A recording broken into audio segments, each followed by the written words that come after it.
Today I'm creating a little tutorial for some article where I'm using the new Digi version of Baker May. And first of all, I'm just colouring up using my Copic markers, and you will be able to see the which colours I'm using at the bottom of the video.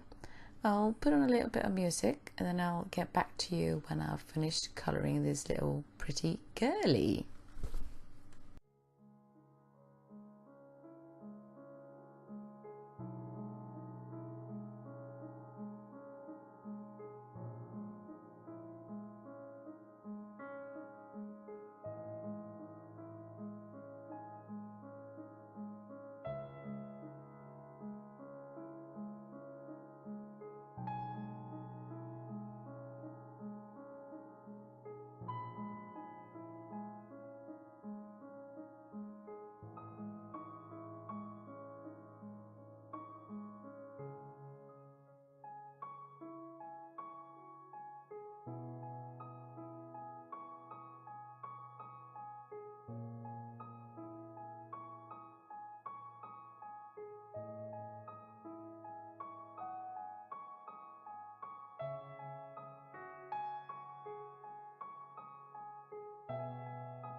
And I just had to add a bit of sparkly bits using 2 sparkly pens.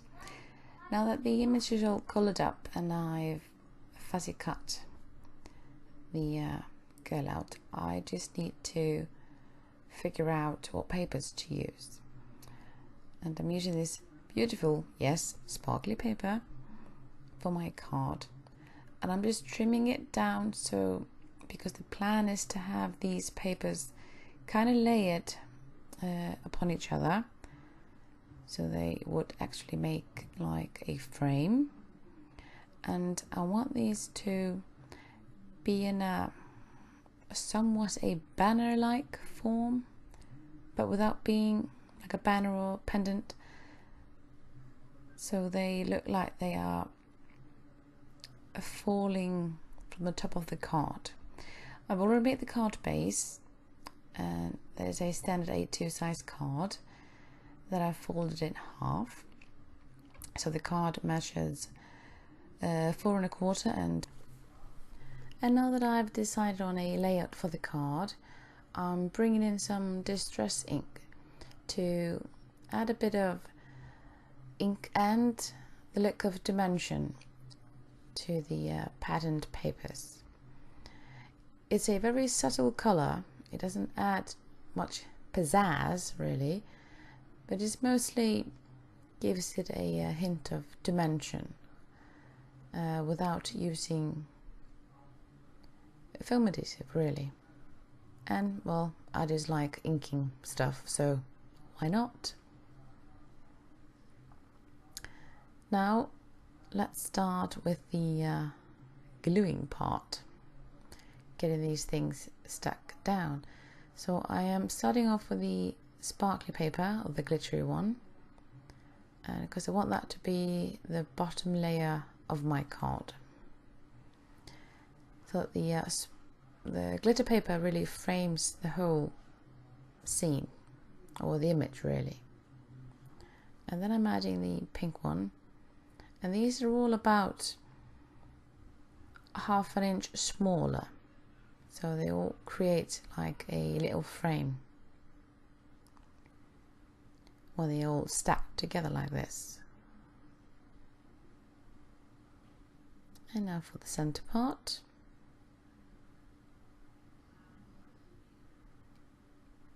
And that last piece of paper is basically where I want the image to stand. And since this is quite a simple looking card, I want to make sure that Baker May gets center stage, so I'm adding loads of foam adhesive to make sure that he pops.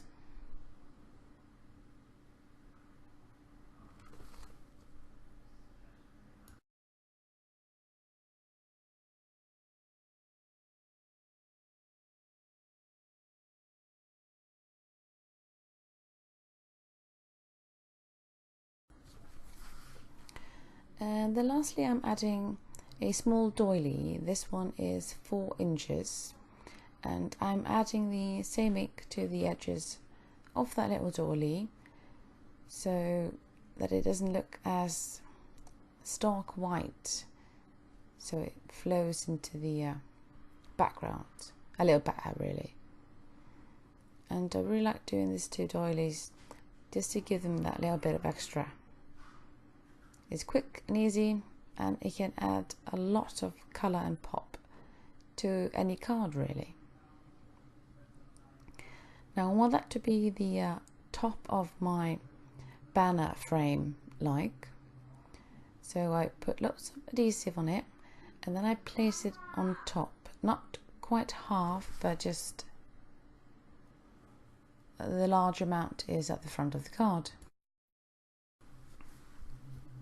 Now I just need to figure out where I want my Baker May to be placed, and remove the backing of the foam tape. Now when all the backing tape has been removed, there's nothing left to do than to place the image where I want. And I want to be centered-ish. Not quite center, but in relation to the smallest piece of the pattern paper, it is centered-ish. And now, because the card isn't sparkly enough, well, things aren't really sparkly enough